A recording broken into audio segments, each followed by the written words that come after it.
All right, good afternoon, everybody, and welcome to Hands On. My name is Alana, and I'm from the Innovation Cluster. For those of you who aren't familiar with the Innovation Cluster, we are a not-for-profit organization that supports startups working in innovation and technology. So we do so by offering advisory services, access to partners, and workshops such as this one. We encourage you to apply if you have an innovative idea or a startup working in technology. So you can do so at www.innovationcluster.ca. So again, welcome to Hands On, how to increase marketing conversion into sales with personas. So today you're going to be hearing from Christine Crandell. She is the president of New Business Strategies, and Christine will go over what is persona development, how personas impact marketing and sales, how to get started in developing these personas, as well as how to use personas in marketing campaigns. So I know that Christine has a ton of content to go over in this session, so I'm going to pass it over for her to get started right now. Thank you very much, Alana, and thank you everybody for joining. I'm really delighted that you're here, and I'm delighted that you're participating in some of the Innovation Cluster programs. They have amazing programs. So I'm going to just jump right into this. We're going to do an interactive workshop, which means I'm going to talk a little bit. You guys are going to go into breakout rooms and you're going to do some work, and then we're going to come back and I'm going to talk a little bit more, and then you're going to go back into a breakout room and you're going to do a little bit more work so that we can actually apply what I'm talking about, because then that helps. And then we'll wrap up a little bit and then we'll open it up for Q&A. The idea that I want you to walk away from this is I have a sense of the tools and the how to actually, one, build a persona, and then secondly, how to actually use it, right? So, and then there's, hopefully you'll download the slides as well, and you'll hang on to them because we're going to cover a lot of ground. So I'm not going to restate what Alana just said in terms of the agenda, but let's just go ahead and jump into it. I think what's really interesting, if we look at today, and even if we look at over the years, every customer wants to be seen as an individual, and they really do want to be seen. And they want to be seen as an individual, and they wanted to be treated uniquely. So the challenge becomes when you have hundreds and thousands of these customers, how do you actually go and do that in a way that scales, right? In a way that actually doesn't drive everybody crazy and is very effective. I mean, this is where personas kind of come into.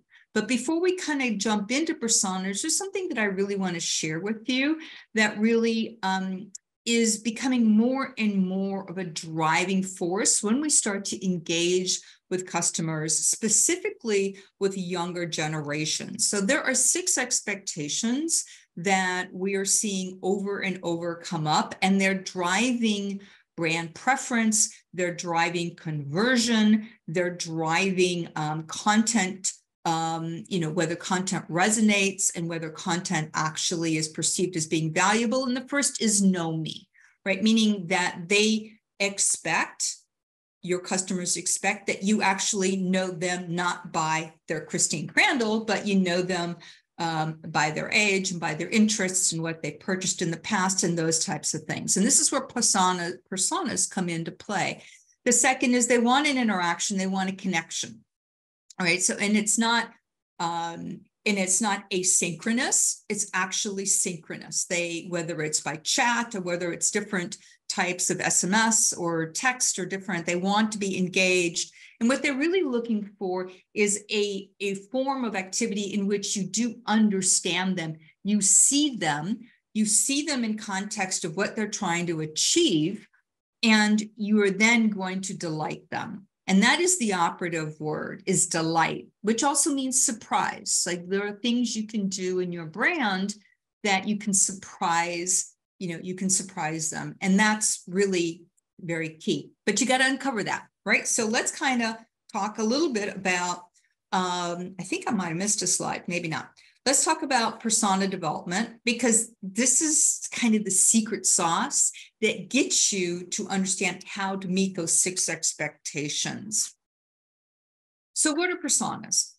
So personas are an amalgamation of lots of different people that are in your customers, right? And they come together to form a composite, meaning that you're going to have these series of composites that are fictional. So we're going to give them a name. It could be Mary, it could be Joe, it could be, Hari, it could be a name, but they're going to each be fictional.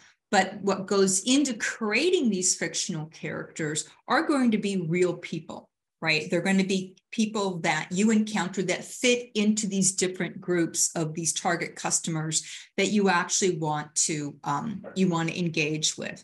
And so the idea is it makes it a whole lot easier if you are in an environment in which you think you're engaging with a real person, right? When we look at the persona, you understand what the attributes are, the characteristics, and the personality. And then, it's a whole lot easier to operationalize that and align your sales and your marketing programs to that. So in essence, just think of it as a composite of, real life people that wind up creating a fictional character or fictional characters, because you're more than likely will have more than one persona. You'll either have 1 to 3, and in some cases you may have up to 20, but that is typically pretty rare, right? So you're not going to have gobs and gobs and gobs of personas. So let's take that off of the table right there. So what really is the use of a persona, right? It's one is let's go beyond the surface of who our target customers are. Instead of just thinking of them as saying, this is someone who may be a father that has, 3 children that are sports oriented. He may be in construction. His interests are in fishing, and he may have a flat bottom boat. In going beyond that, it's really going down to really understand what drives him. He wants to really teach his children how to be healthy and how to have a relationship with nature. He wants to teach his children how to be self-sufficient. He may be very religious or not.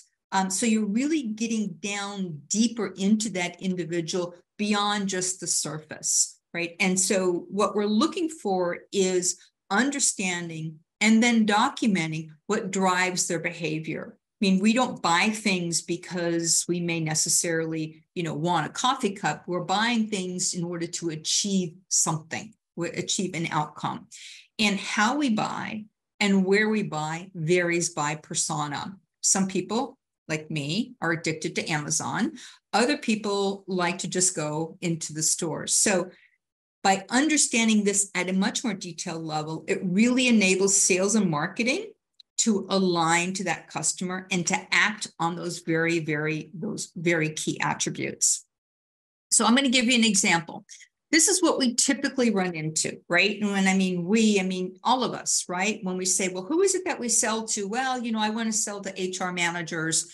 And so you're going to wind up going, yeah, okay, I want to sell to a bank in Oshawa, and I want an HR manager, and her name happens to be Meredith, and she's dealing with retention, right? At the most, that's the most that we are typically used to dealing with, right? That's really hard to operationalize. Now, imagine if we had something like this, right? So this is the power of a persona. Same Meredith, same HR director, but she happens to be at the BMO branch in Oshawa. She's always looking out how to reduce turnover, specifically with millennial and Gen Zs, right? So, we're a little bit more specific. She's an extrovert. Oh, all right. She's got some children. She's got actually 2 high school children. She loves going online. Oh, that's really interesting. That's helpful. So she's super active on social media. She talks to her friends. She stays on top of the news, and she really taps into her social graph in order to help her make decisions and stay on what's on top of it. She's an Apple user. Sorry, Droid users. And, she's on her MacBook. So she likes her MacBook, and, the time to actually reach her is 6 o'clock. This is very different, right? This is way more operational than that. right? This is the power of a persona. So let's talk about, all right, let's talk about how do we actually get to that point, right? So before I jump into that, let's kind of say, let's take a step back and say, keeping in mind, how do we actually operationalize this? One is we're going to take Meredith and people, and it could be a Sam, and there might be a Tony in there and a Hari. And you're going to say, I'm going to use that information when I actually develop my marketing messages so that I have a specific message for Meredith, a specific message for Hari, a specific message for Sam. I'm going to gear my content towards these particular personas. That's in language, that's in tone, that's in actual content. And what happens then is and you're going to share it with the rest of your employees so that they understand when they're engaging with a Meredith that this is what, keeps her up at night, and this is what drives her. So we're going to, again, tune our interaction, our engagement, so that she sees heard. So we empower her and we delight her, right? So this is where we're operationalizing the persona. So let's get started. I hope you downloaded the documents that Alana had sent out earlier, because we're going to use those. If you haven't downloaded them, please do. I think it's in the chat, because you're going to use those documents.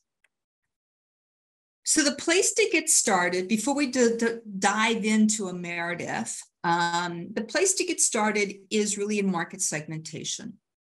When we look at market segmentation and you look at all of the, your possible customers, some are better and more lucrative and more strategic aligned with your business than others, right? And so you have to define your target markets. It's sort of like being in a field and there are lots of rabbits in the field. You can't chase all the rabbits, right? You'll never catch any of them.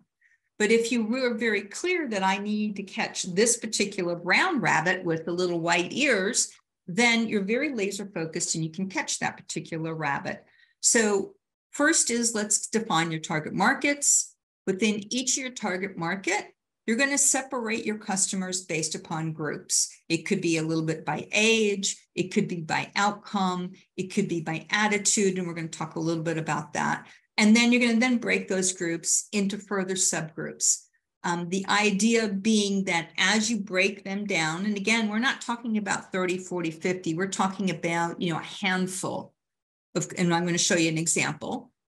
What you want to get down to are those subgroup of customers, right, that share common attributes that represent who would be, who would have the most value from your product or doing business with you, right? And so what we want to get to is 3 or 4 personas, right? But those personas don't overlap, or they overlap in a minor detail. So let's look at an example, right? This actually is a repurpose of the first slide that was in that document that Alana sent out for you to download. So, and actually the company that put this together is I love their templates, so I'm going to use them.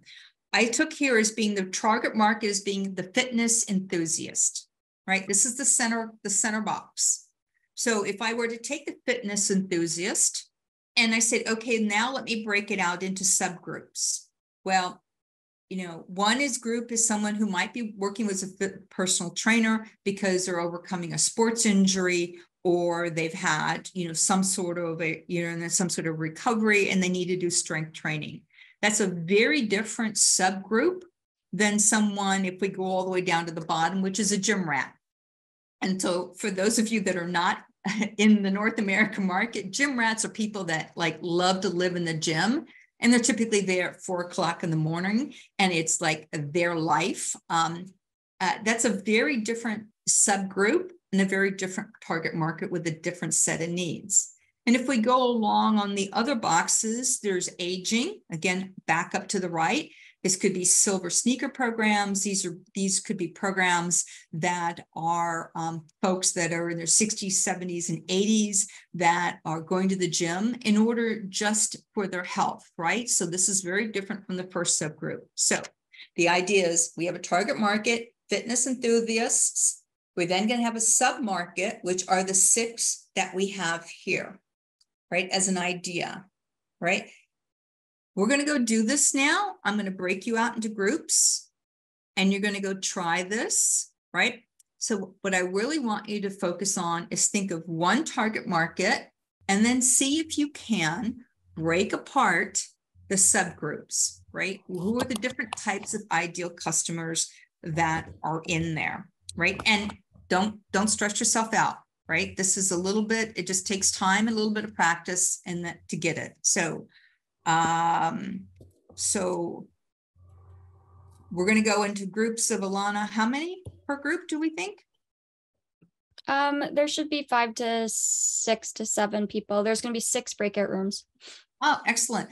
So when you go into the groups, introduce yourselves, right? Take a little bit to get to know each other. And then, start talking about your target markets. And what I really want you to do is fill out that first slide, right? So it looks a little bit like this. And all right, so let's go. Yeah. Oh, okay. So I hope in this breakout session that at least you got to meet each other and you got to talk about your businesses and started to talk a little bit about your target customers and you had a couple of ideas and how to break them out again. Let me get my mouse here. Break them out again into, 1 to 3 segments and then a couple ideas and how they would break out into subgroups, right? So you may not have gotten there. You'll have another opportunity to revisit that when we go into the next breakout room, but I hope you had an opportunity to go do that. Half of the fun is just meeting people in these webinars, right? So let's just say that we have our 1 to 3 major groups. I think in one group I heard that they were, someone was selling primarily to younger folks that were very interested in, teas and coffees and honeys and honey. Another was, selling to podiatrists. So, we have a couple of these customer groups. So now to say, if we want to get to that level of really understanding them a little bit more deeply, we really need to ask them some questions, right? You're not going to find this in third-party research. You're not going to find this on the web. What we really need to know are some key things. And so here are some of the questions that we want to ask them. And now we're going to talk about how do we actually go do that? How do we now uncover this information? And then what do we do with it? Right? How do we get it into that wonderful format where we saw with Margaret, which was a lot more actionable detail? So a couple of things is again, more for your sake is who is that customer? 33 years old, happens to like organic teas, buys them over the internet, and, likes to contribute back to and charity or contribute back to the community, right? What influences their decision process, right? Very, very key.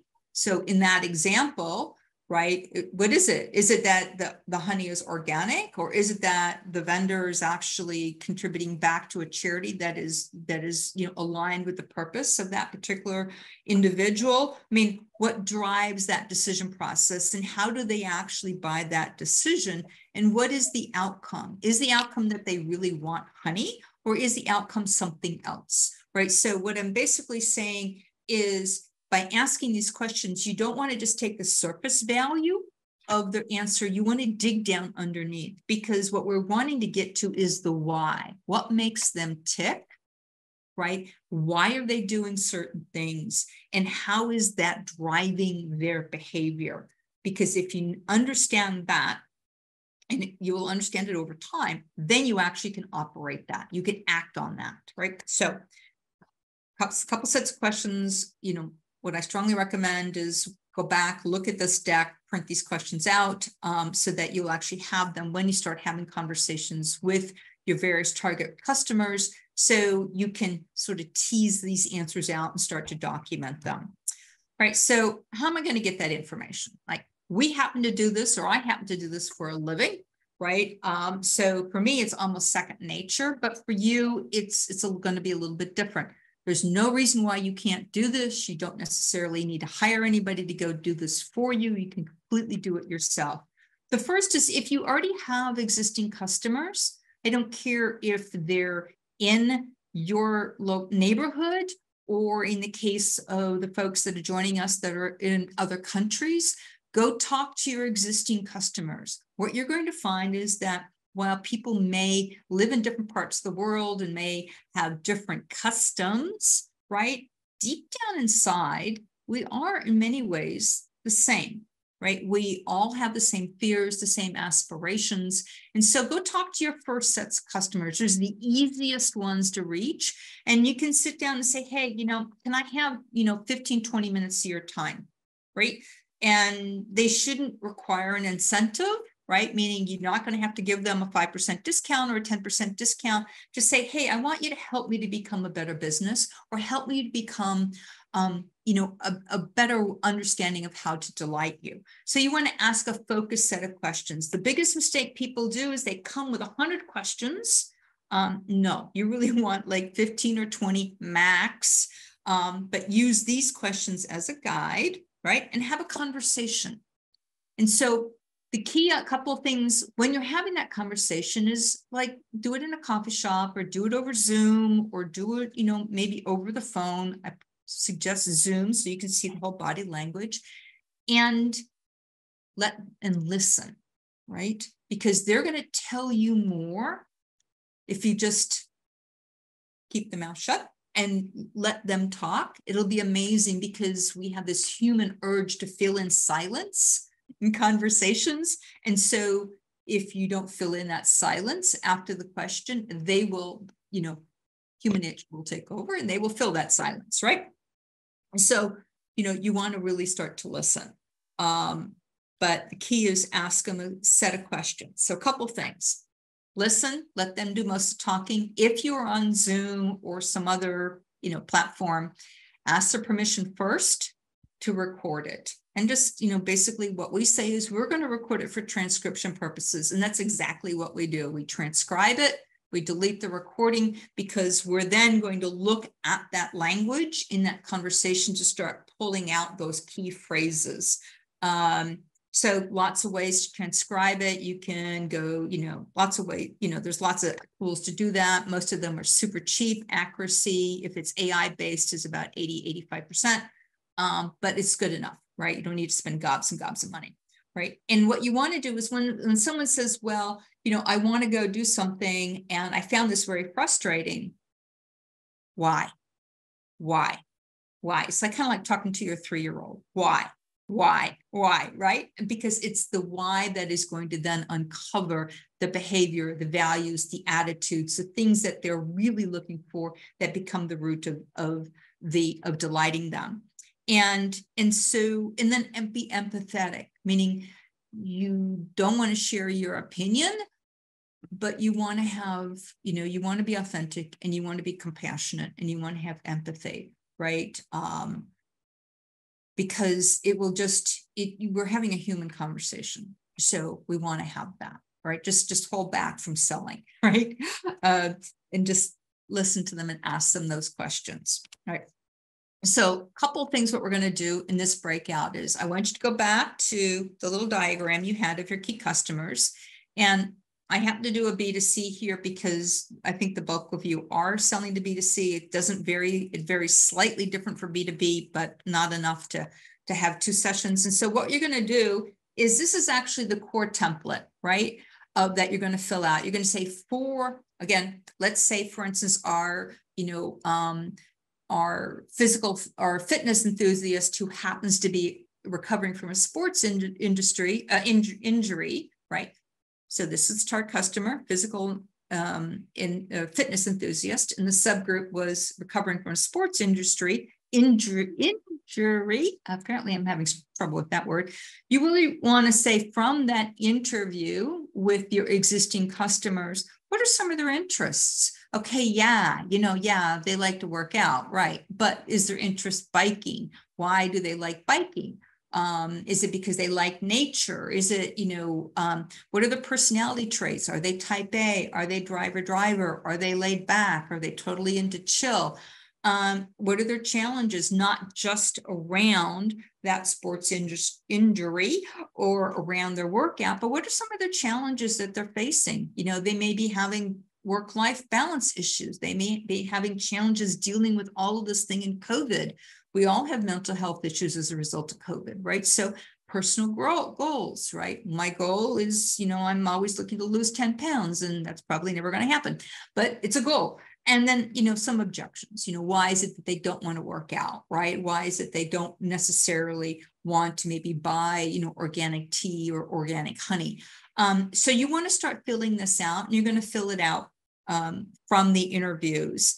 And then this one is kind of like a sliding bar that you're really kind of, and again, a bit subjective, right? You're going to say, well, really, where is, you know, where's this person that I interviewed, right? You know, are they curious? You know, are they, you know, where are they? And just kind of do a sliding bar.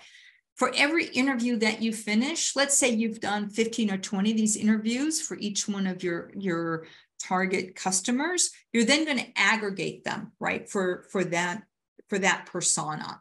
That makes it a whole lot easier, and it's not overwhelming at all. And believe me, it's actually super easy to do, because then you have this foundation. So what we want to do before I get into that, is before we get into the breakout, because I'm going to ask you to start to fill these out, is spend more time on challenges and goals. People spend a whole lot of time on personality traits because it's super interesting. You want to spend more time on challenges and goals. Spend more time on roles and responsibilities, less time on how old are they, you know, how much is their socioeconomic income and their education. You know, focus more on the softer parts of the individual than on the demographic parts. So in this breakout session, what I'd love for you to do, you're going to go back into groups. You'll have a different composition in the group. This time, let's leave it for 8 minutes, right? So if we can set it for 8 minutes. What I'd love you to do is pick to say, I'm going to interview, be the interviewer, and the rest of you are going to be interviewed. For the interviewer, this is what you want to fill out. Okay, one per person. Now, granted, you're not going to get all 6 other people interviewed at the same time, and maybe you'll do 2 interviews and let somebody else be the interviewer. But I want you to give it a go using these questions and filling this out. And then we're going to come back and we're going to do a quick little round robin on your experience. Then I'm going to wrap it up on what the actual template looks like. And then I want to leave plenty of time for Q&A. So with that, Alana, if you could do us the pleasure of putting us back out into breakout groups.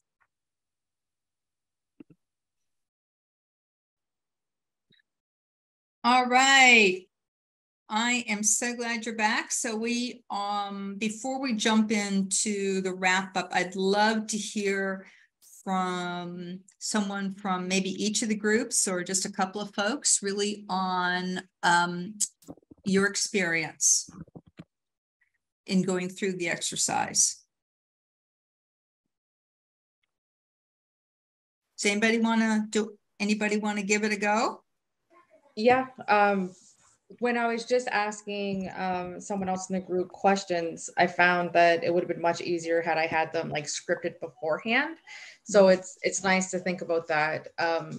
But I think an important part in how I came up with my questions while doing it on the fly was active listening, where I was really hearing what they were saying and then trying to ask questions that were relevant to what they were saying so they would elaborate more and dig deeper. Excellent. Excellent. So did you find that the templates, and I know this was really on the quick and on the fly, but did you find the template helped a little bit just in terms of like segmenting out the answers you got? I didn't actually use the template because I don't have it printed, but I was basing it off of like the things that we had said because I was making note as you were giving examples prior to that. So I was trying to base it off of that, trying to dig deeper into what their challenges are. Okay, great. Thank you, Mandy. Anybody else?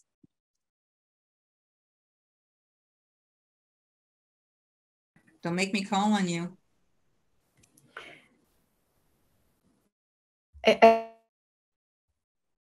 I think our session went really well. We got a chance to ask questions using the chart. I may have missed what you were more specifically wanting to focus on in this conversation. So Margaret, did you get a chance to interview, or did James get a chance to interview you guys? Did you get a chance to interview? You know, I think that I got a chance to interview. We didn't get to allowing James his turn. It took a little bit longer. Okay. Did you But get any insights? Got good detailed answers. Ah, okay. Yes.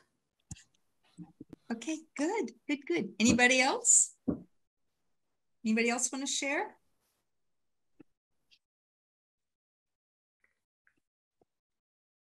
All right.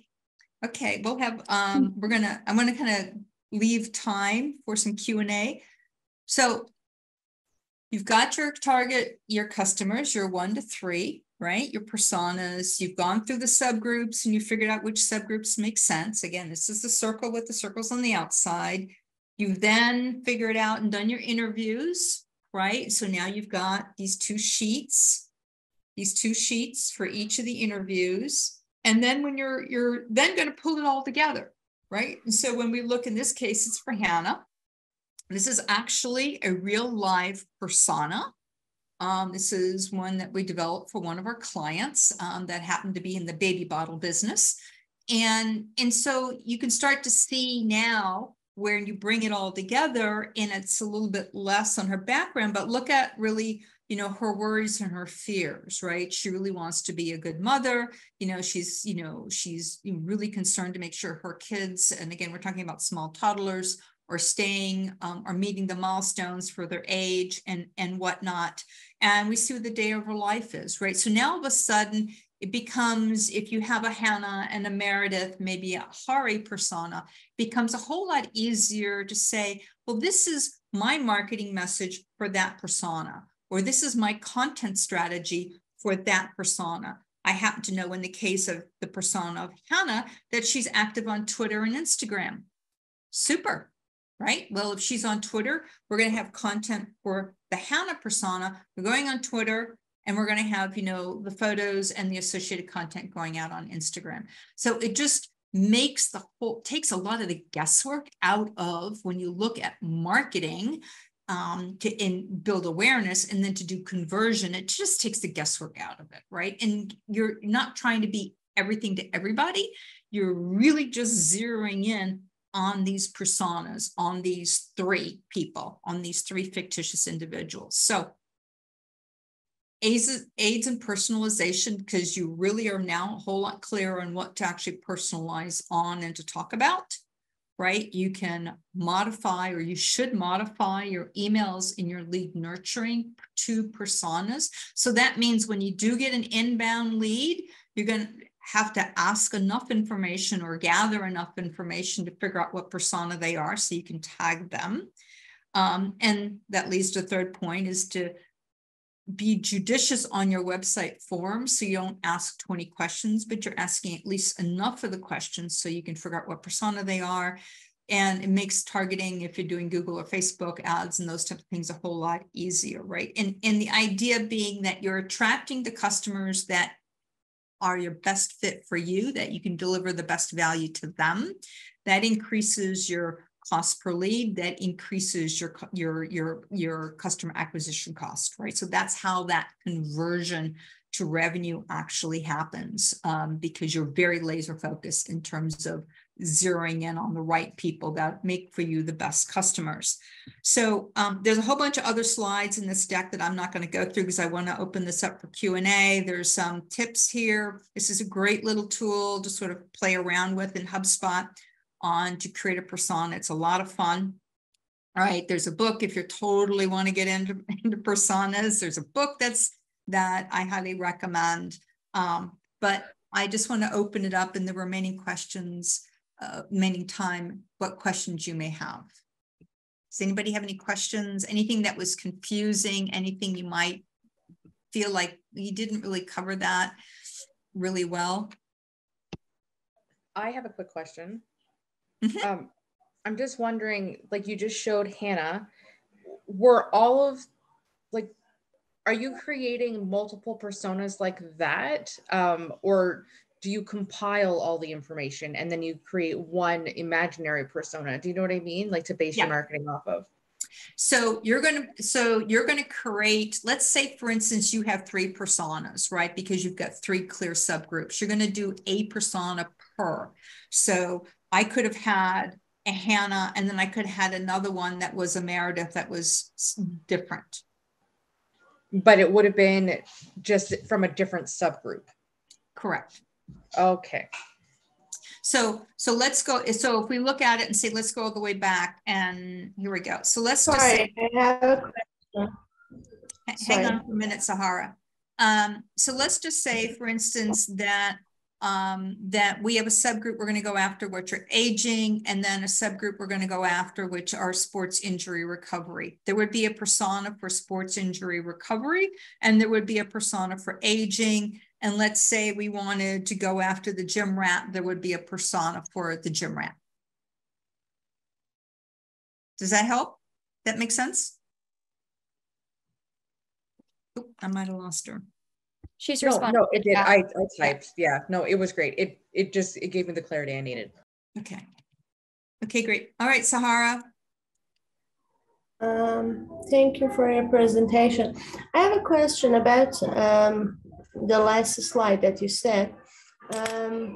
Imagine that I have 3 categories of persona in my business. So when I have limited customers, I can categorize them and send different emails to them. But is there any application or some things that I can categorize new customers by the aid of that application? It's my first question. And the second, maybe some of our customers persona changed during the time. Maybe my customer is now for example single, but after a while, for example 10 years later, she becomes married, has some children, and the persona will change. How should we update our data bank and our database? Yeah, so that's a great, very, very insightful question, Zahara. So that's a really good question. So personas are things that are not one and done. That means that you may, on 2 sides, one side is the personas will change through a year or through 2 years. I mean, just look at how each individual one of us has changed through COVID, right? So the person you were 3 years ago is different from the person you are today. So personas change. So you want to update them once a year. And again, you can do that through conversations with your customers and prospects. And you say, I noticed that in this subgroup, this has changed, right? I noticed in the subgroup that people are more price sensitive, or that people are, cutting back on spending, or they're doing other stuff. On the other side, when you look at your database, you're going to say, as that customer over time, you will want to evaluate them as you engage with them, right? And you might want to tag them with a different persona. Either because they have had a life event or because they are changing, right? And they have different sets of needs. And part of that is, again, being engaged with your customers, right? Other than just email. Email is great for certain things. It's not great for everything, but having conversations with your customers so they have that connection to you is how you're going to understand, something's going on in Meredith's life, and maybe Meredith no longer fits in this persona, she fits into that persona. And so we're just going to tag her differently in the database. But that's very astute, Sahara, very good question to ask. So these are living and breathing things. the first time you do it, it may feel a little awkward. Well, it will feel awkward. The second time you do it, it's not going to be so awkward. The third time you're like, oh yeah, got it. It's going to be second nature, and you'll start to look out for those very, very subtle differences between those personas and how they change. We're a little bit over on time, but is there one last question?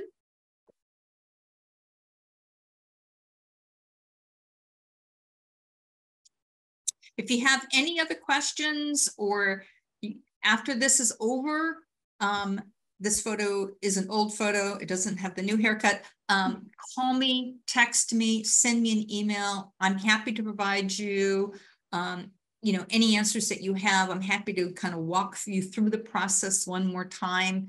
An hour isn't a lot of time to go through this, but personas take the guesswork out of marketing and really helps conversion.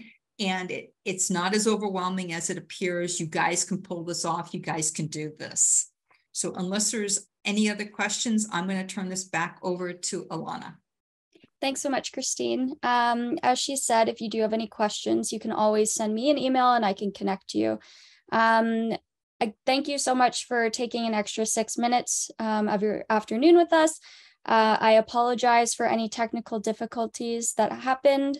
With that being said, after this, I will share the YouTube link to rewatch this, along with the template and the PowerPoint presentation. So you guys will have all of that information when we wrap this up. So again, thank you so much for spending time with us this afternoon. And thank you again, Christine, for spending time with us. So thanks everyone, and we'll see you next time. Thank you. Thank you.